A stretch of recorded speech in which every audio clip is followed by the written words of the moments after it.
isso causa aquilo, mas dá para falar em relação. Tá. Que muitas vezes certas doenças caminham juntas, tanto doenças psíquicas, né, ansiedade com depressão, como uma doença física e a depressão, e uma doença psíquica.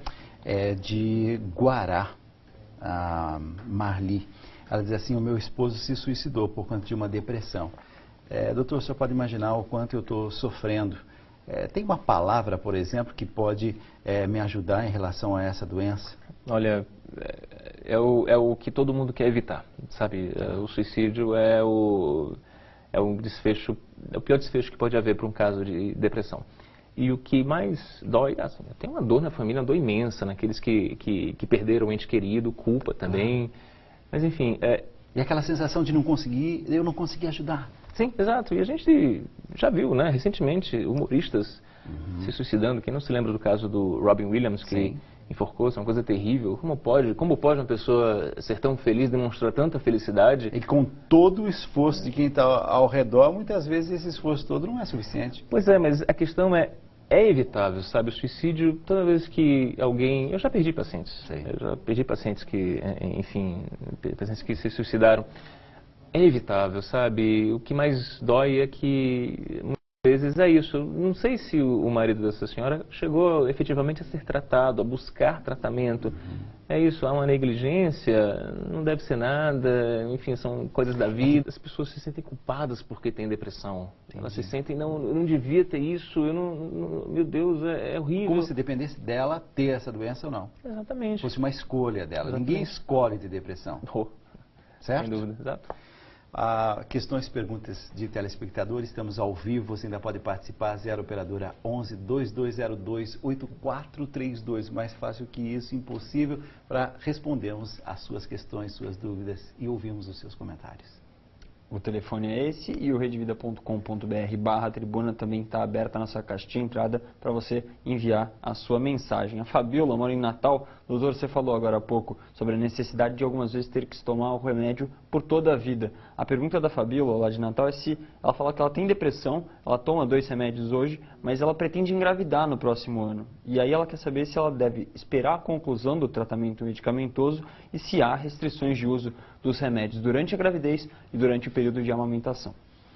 Olha, Fabíola, eu não sei se é a primeira vez que você teve depressão, se você já teve outros episódios antes. É justamente nesse caso, quando a pessoa tem vários episódios, 2 ou mais até, a gente recomenda que o tratamento seja um tanto mais prolongado.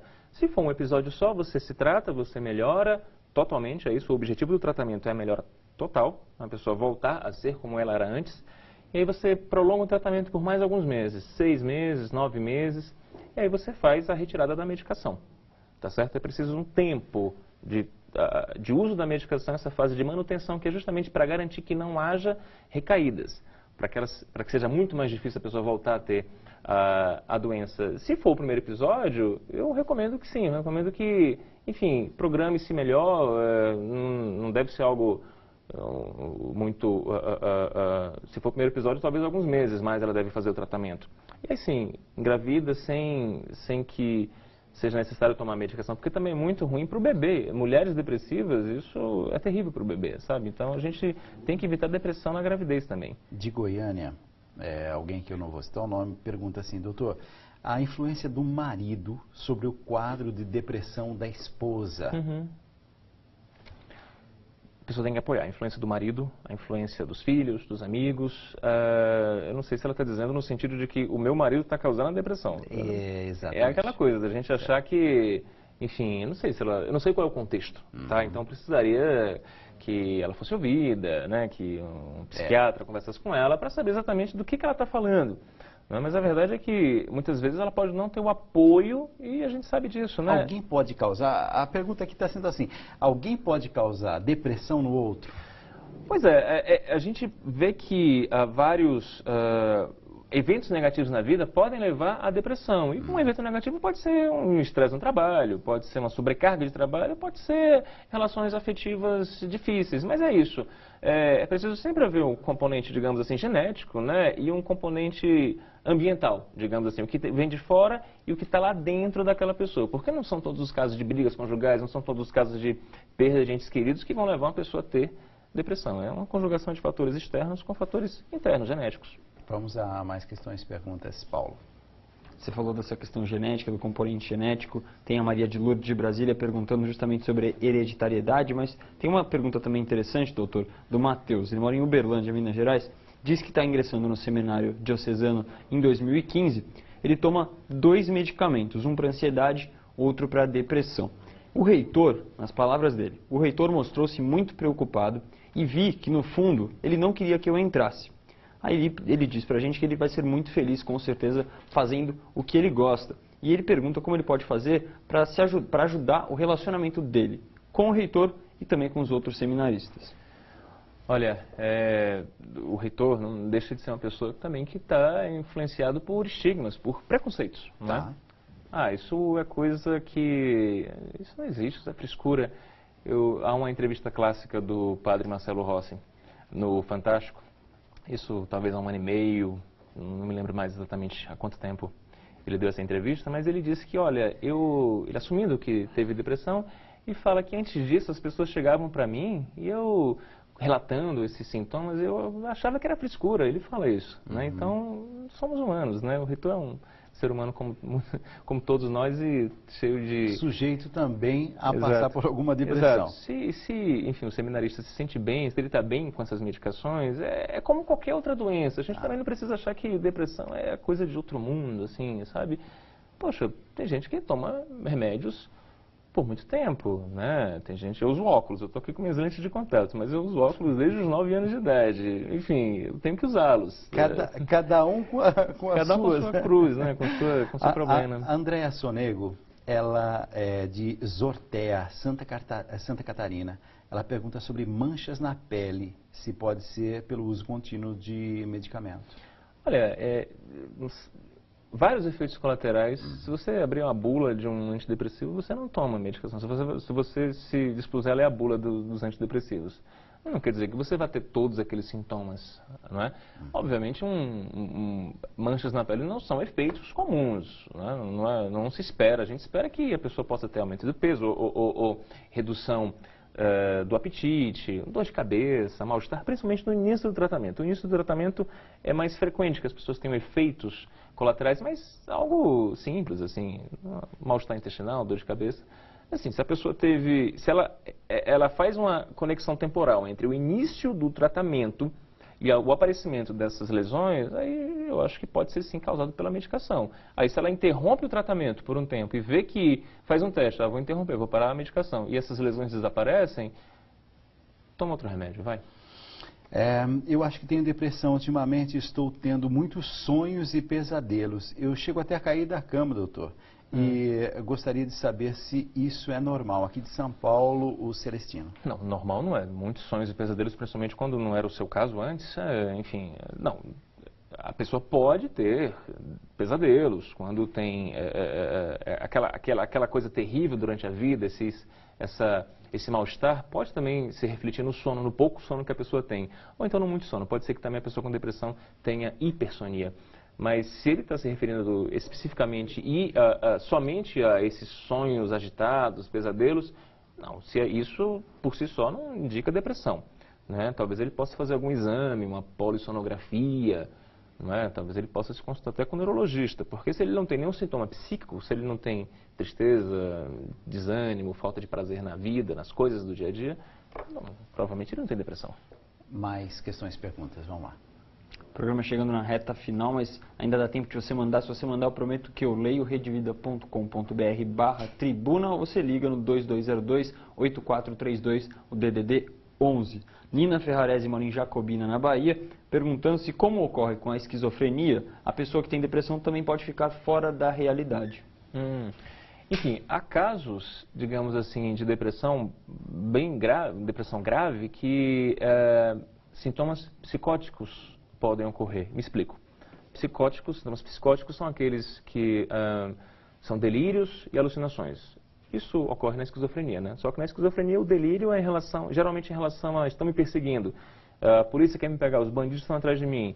E alucinações auditivas, faz aquilo, as pessoas vão te pegar, se mata e tal, são geralmente são com essa temática.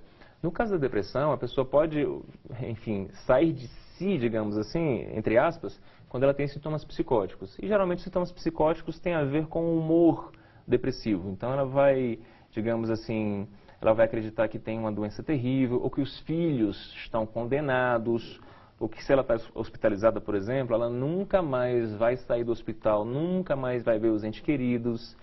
Tem uma síndrome que, casos bem graves, a pessoa começa a negar a existência dos seus órgãos.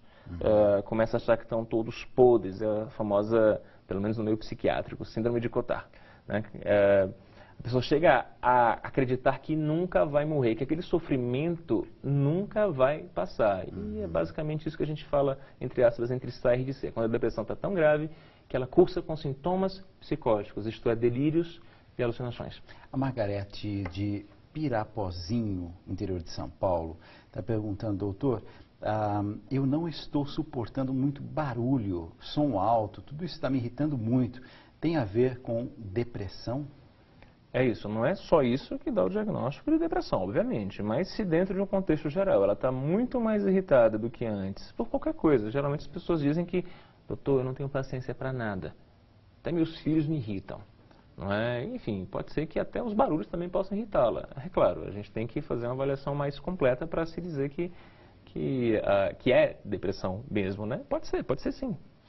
Estou impressionado com a participação constante de todas as partes do Brasil.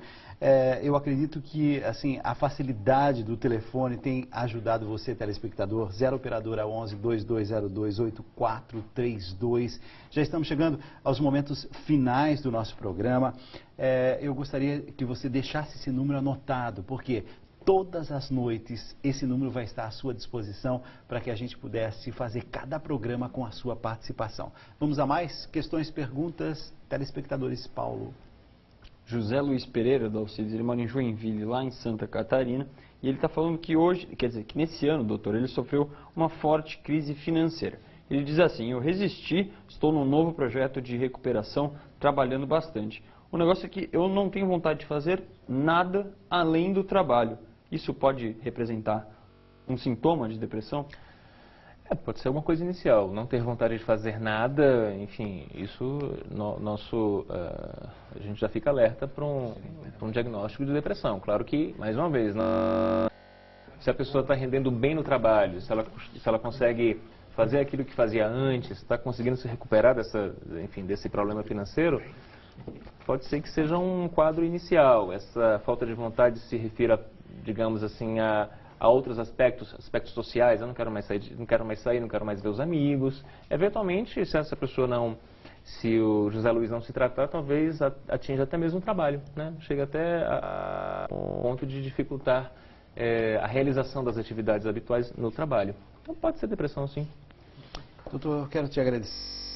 Davis Rocha, psiquiatra, aqui nessa noite, trouxe esclarecimento, conhecimento para todos nós, para todos os nossos telespectadores. O que faltou dizer, o que é importante lembrar o nosso telespectador nessa noite? É importante lembrar que, poxa, você deve ir ao psiquiatra. As pessoas que me perguntaram, que enviaram perguntas, e você que vai acordar amanhã de manhã com aquela pulga atrás da orelha, se lembrando dessa conversa que eu tive aqui com o Dalcides, procura alguém que pode te ajudar, procura um psiquiatra, procura um psicólogo. Mesmo se você procurar um psicólogo, se você achar que aquela coisa, psiquiatra é para casos mais graves, o meu caso não é tão grave assim, mas o psicólogo vai ver que você precisa de uma medicação, vai ver que você precisa de uma avaliação psiquiátrica. Então, é isso. Não deixe de procurar um especialista para te ajudar.